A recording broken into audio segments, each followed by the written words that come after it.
এই বিশ্বাস, অনুপ মিত্র, সীমান্ত তরফদার, আমাদের এই দিকে উপস্থিত বরেণ্য ব্যক্তিত্ববর্গ, আমার সামনে বুধ মণ্ডলী। আমি একটু দ্রুত কথা বলবো, কারণ আমি জানি যে অনেক অনুষ্ঠান আছে আপনাদের। অনুপদাকে বলে রেখেছি যে সময় বেশি নিলে আপনি থামিয়ে দেবেন। আমি যেহেতু আজকে 22শে শ্রাবণ, শুরু করছি রবীন্দ্রনাথকে মাথায় রেখে। মৃত্যুর কয়েক মাস আগে 6ই মার্চ 1941 সালে একটা অদ্ভুত গল্প লিখেছিলেন রবীন্দ্রনাথ। গল্পটা এইরকম: প্যারিসের এক আশ্চর্য মানুষ, পিয়ের শোপাঁ, তার সারা জীবনের শখ গাছপালা তৈরি, জোড়ায় জোড়ায় মিলিয়ে, রেণু মিলিয়ে, তাদের চেহারা, রং, তাদের স্বাদ বদল করে নতুন রকমের সৃষ্টি। তার সঙ্গী ছিল তার মেয়ে ক্যামিল। মনের মতো তার বাগান। তার কন্যা, তার ইচ্ছা এমন দু ধরনের ফুল মিলিয়ে নতুন একটা ফুল তৈরি করবে, বাবার চমক লেগে যাবে। বাবা বলে, সে হয় না রে। বলে, হয় হয়। ঠিক এমন সময় ফ্রান্স আর জার্মানির যুদ্ধ বাঁধল। পিয়েরকে যুদ্ধে যেতে হলো। কন্যা, বাবা যখন যুদ্ধে যাচ্ছে, বলল, তুমি যখন ফিরবে দেখবে ঠিক তেমন ফুল ফুটেছে। তারপর একদিন কামানের গোলা এসে পড়ল সেই বাগানের উপরে। ক্যামিল শুদ্ধ, গোটা বাগান ধ্বংস হলো। তার মধ্যে একটা ভালো খবর এলো যে বাবা যুদ্ধে নিহত। এই গল্পের শেষে রবীন্দ্রনাথ একটি কবিতা লিখছেন, আপনারা শুনুন। মানুষ সবার বড় জগতের ঘটনা, মনে হতো মিছে না এ শাস্ত্রের রটনা। পরের দিকে বলছে, পশ্চিমে হেন কালে পথে কাঁটা বিছিয়ে, সভ্যতা দেখা দিল দাঁত তার খিচিয়ে। সভ্যতা কারে বলে ভেবেছিনু জানিতা, আজ দেখি কি অসুচি, কি যে অপমানিতা। কলবল সম্বল সিভিলাইজেশনের তার সবচেয়ে বড় কাজ মানুষকে পেশনের। মানুষকে যে সাজিয়েছে অসুরে, আজ দেখি পশু বলা গাল দেওয়া পশুরে। কে বলছে? তার একটি লাইন আমাদের সকলের মনে আছে, কিন্তু মানুষের প্রতি বিশ্বাস হারানো পাপ, সে বিশ্বাস শেষ পর্যন্ত রক্ষা করব। অর্থাৎ রবীন্দ্রনাথ এই কথা বলছেন বটে, আমরাও বুঝতে পারছি যে বিশ্বাসের ভিতটা রবীন্দ্রনাথের দুর্বল হয়ে গেছে, তাই এমন উচ্চারণ করছেন। আমি আরেকজন কবির কথা বলবো, তার কথা বিশেষ বলবো না, তার কবিতার কথা বলবো। এই যে খুনে সভ্যতা, অনেক জনের অন্ন মেরে কয়েকজনের ভব্যতা, এগোয় নাকো পিছোয় নাকো অচল গতি ত্রিশঙ্কুর, হোটেলখানার পাশেই এরা বানিয়ে তোলে আস্তাকুর। বিগত শতাব্দীতে, এটা দীনেশ দাসের কবিতা ডাস্টবিন। এই দুই উচ্চারণ আজকের সময়ের জ্বলন্ত বাস্তব। পুঁজির ক্লেদ থেকে জন্ম নেওয়া সভ্যতা এমনই। পুঁজি কি করে মুনাফা করবে, তার জন্য যুদ্ধ কোনো বিষয় নয়, যুদ্ধ সেখানে ঘটতে পারে। রবীন্দ্রনাথ মৃত্যুর আগে দেখে গেছেন তার ক্লেদাক্ত পটভূমি। এই যে পুঁজির ক্লেদ, তার সর্ব অঙ্গে লেগে রয়েছে শ্রমিকের রক্ত। যেটা আমি আগেই বলছিলাম, এই ব্যবস্থার নিয়ামক একটাই, মুনাফা। এই মুনাফা লাঞ্ছিত ব্যবস্থায় যে লেখক, যে কবি মনে করেন তিনি স্বাধীন, সেই স্বাধীনতা কেবল টাকার থলি, দুর্নীতি ও গণিকাবৃত্তির উপর ছদ্মবেশী নির্ভরতা। সুতরাং আজকে আমাদের যে আলোচ্য বিষয়, বিকল্প সংস্কৃতি, সুকান্তর শতবর্ষকে মাথায় রেখে সেই জায়গাতেই আমি যাওয়ার চেষ্টা করছি। আসলে সমাজটা যেদিন থেকে শ্রেণী বিভক্ত হয়েছে, সেদিন থেকেই শুরু হয়েছে সংস্কৃতির দুটো ধারা। এক, সমাজটা যারা চালায়, অর্থনীতি যাদের করায়ত্ত, অর্থাৎ উৎপাদনের হাতিয়ারগুলোর উপর যাদের একচেটিয়া নিয়ন্ত্রণ, তাদের হাতেই থাকে মূলধারার সংস্কৃতি। তাই কলকারখানার পাশেই গজিয়ে ওঠে ভাটিখানা, গণিকালয়, মন্দির, মসজিদ, গির্জা। আমাদের মনে পড়ে যায় রবীন্দ্রনাথের রক্তকরবী নাটকের সেই বিখ্যাত উক্তি, ওদের মদের ভাঁড়ার, অস্ত্রশালা আর মন্দির যে গায়ে গায়ে। রবীন্দ্রনাথ, এই জন্যই রবীন্দ্রনাথ শোষণ ব্যবস্থা কায়েম রাখার তিনটে আদিম এবং চিরকালীন ব্যবস্থা, হাতিয়ার, মাদক, অস্ত্র এবং ধর্ম। আপনারা নিশ্চয়ই রক্তকরবী নাটকের সেই সমস্ত উক্তিগুলোকে মনে রেখেছেন, যে কখন ডাক এসে পড়ে ধর্ম ব্যবসায়ীদের। স্বাভাবিকভাবেই সাধারণ মানুষের জীবনে দুর্দশা যত বাড়ছে, বেকারত্ব যত বাড়ছে, ভয়াবহ হচ্ছে, অদৃশ্য স্বর্গের পথ প্রশস্ত করার নেশা ততই প্রকট হয়ে উঠছে। তাতে বিদ্যমান সমাজ ব্যবস্থা টিকিয়ে রাখা সহজ হচ্ছে। তাই দিন বদলের স্বপ্ন দেখা মানুষগুলোকে তৈরি করতে হয় বিকল্প সংস্কৃতি। আমি বাংলাটা আপনাদের কাছে বলছি, সময় নেই যেহেতু বেশি। আজকের মানুষ বাধ্য হচ্ছে আমাদের সামাজিক ব্যবস্থার ভাঙনের ফলে সৃষ্ট বাস্তব বহির্জগতের বিভীষিকার বিরুদ্ধে সংগ্রাম করতে। ফ্যাসিবাদের বিরুদ্ধে, যুদ্ধের বিরুদ্ধে, বেকারত্বের বিরুদ্ধে, কৃষির অবক্ষয়ের বিরুদ্ধে, যন্ত্রের আধিপত্যের বিরুদ্ধে, কিন্তু তাকে একই সঙ্গে নিজের মনের মধ্যে এই সব কিছুর যে মানসিক প্রতিফলন, তার বিরুদ্ধেও লড়তে হবে। সবচেয়ে বড় কথা এটা, নিজে ভোগবাদী হয়ে ভোগবাদের বিরুদ্ধে লড়াই করা যায়, পাশাপাশি মানুষের চেতনার ভেতরে পুঁজিবাদের যে নৈরাজ্য ঢুকে বসে আছে, তার বিরুদ্ধেও লড়াই করতে হবে।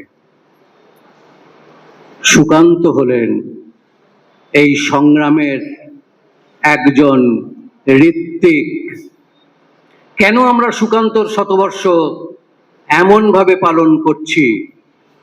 দেখুন, তার যুগ ও সময়ের পটভূমিতে এক আপোষহীন কবির লড়াই সাজানো আছে। সেই লড়াইয়ের ইতিহাস থেকে প্রেরণা নিয়ে আমরা গড়ে তুলতে পারি আজকের সেই কিশোর ছেলেটাকে। আপনারা চিনতে পারেন কিনা?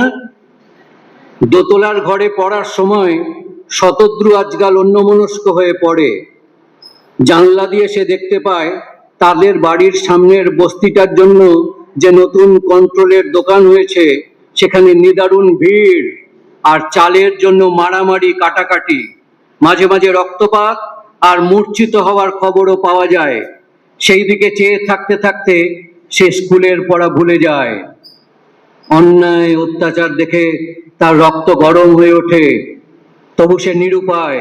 বাড়ির কঠোর শাসন আর সতর্ক দৃষ্টিকে ফাঁকি দিয়ে কিছু করা অসম্ভব। তার কিছুটা দূরে তিনি লিখছেন, কয়েকদিনের মধ্যেই সে একটা কিশোর বাহিনীর ভলান্টিয়ার দল গড়ে বাড়ির সতর্ক দৃষ্টিকে ফাঁকি দিয়ে কাজ করতে লাগলো। সে গোপনে কাজ করতে করতে অনুভব করলো সেও তো একজন দেশকর্মী, শতদ্রু ভবিষ্যৎ নেতা হবার স্বপ্নে রাঙিয়ে উঠল। আর সে খুঁজতে লাগলো কঠিন কাজ, আরো কঠিন কাজ। তার যোগ্যতা সম্বন্ধে সে নিঃসন্দেহে, সে আজকাল আর আগের কালের শত্রু নয়, সে এখন কমরেড শতদ্রু রায়। রুশ কিশোরদের আত্মত্যাগ আর বীরত্ব শতদ্রুকে অস্থির করে তোলে। সে মুখে কিছু বলে না বটে, কিন্তু মনে মনে পাগলের মতো খুঁজতে লাগলো একটি কঠিন কাজ, একটা আত্মত্যাগের সুবর্ণ সুযোগ। আমরা নিশ্চয়ই শতদ্রুর ভিতরে যে কিশোর মনটি বাংময় হয়ে উঠছে, সে মন যে সুকান্তের, সেটা আমরা অনুভব করতে পারছি।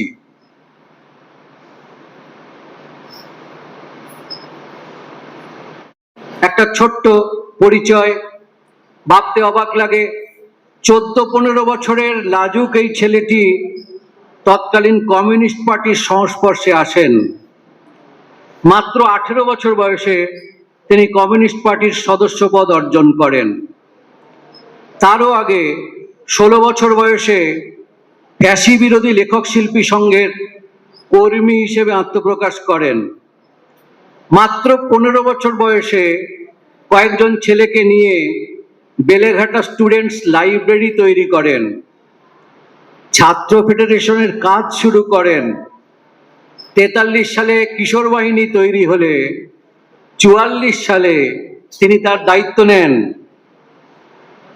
আর 45 সালের 20 ডিসেম্বর কলকাতা থেকে দৈনিক স্বাধীনতা পত্রিকা প্রকাশিত হতে শুরু করে। তখন এই পত্রিকার কিশোর সভা বিভাগের সম্পাদনার দায়িত্ব প্রথমে পালন করেন সুভাষ মুখোপাধ্যায়, কিছুদিন পর থেকে সুকান্ত ভট্টাচার্য।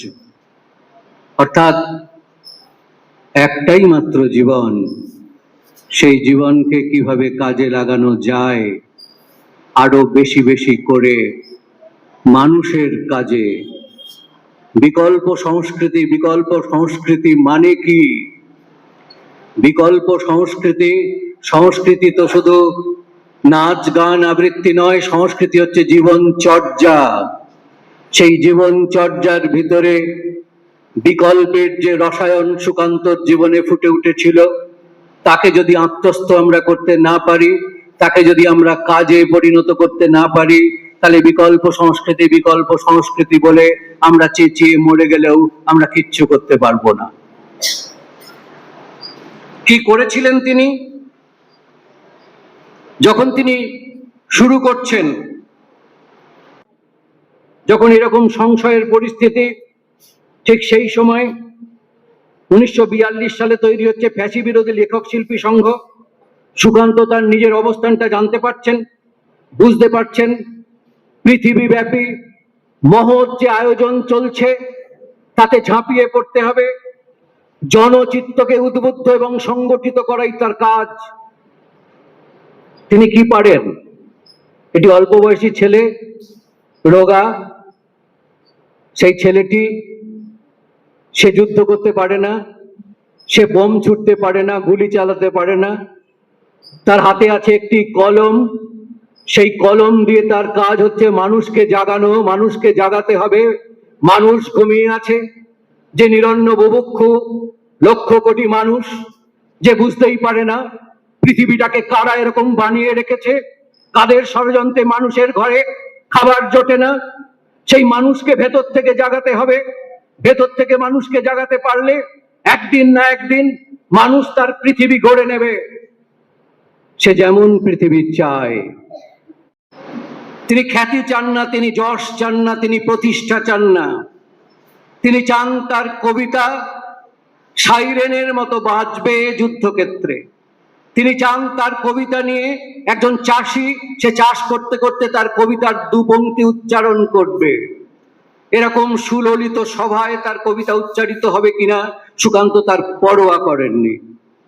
সুকান্ত চেয়েছিলেন যাদের ঘাম ঝরে, সেই ঘাম ঝরার মুহূর্তে সেই ঘাম ঝরা মানুষগুলো যদি সুকান্তর কোনো কবিতা অস্ফুটভাবে হলেও উচ্চারণ করে, তাহলেই তার কবিতার সার্থকতা। সুকান্ত যুগের সৃষ্টি এবং যুগস্রষ্টা। অভ্রান্তভাবে তিনি যুগের স্বাদ বুঝতে পেরেছিলেন। হানা দেয় পূব দরজায়, ফেনী ও আসামে চট্টগ্রামে ক্ষিপ্ত জনতা গর্জায়। বন্ধু, তোমার ছাড় উদ্বেগ সুতীক্ষ্ণ করো চিত্ত, বাংলার মাটি দুর্জয় ঘাঁটি বুঝে নিক দুর্বৃত্ত। বিশ্ব নাগরিক কবি সুকান্ত। আন্তর্জাতিকতা তার কবিতার মৌলিক লক্ষণ। 43 সালে দুর্ভিক্ষ, বিস্তারিত আলোচনার কোনো অবকাশ নেই, কিন্তু 20 লক্ষ মানুষের প্রাণ গিয়েছিল দুর্ভিক্ষে। সেই সময় সুকান্ত কি করছেন না, জনরক্ষা সমিতির একজন ভলেন্টিয়ার হিসেবে রেশনের দোকানে পাহারা দিচ্ছেন, খাদ্য আন্দোলন করছেন।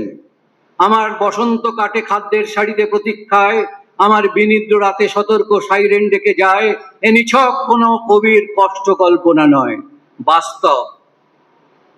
আর একটা আকাল বলে কবিতার সংকলন বেরোচ্ছে, সেই সংকলনের সম্পাদনা ভার করছে সুকান্তের। কত বয়স তার? খুব কম বয়স, 17-18।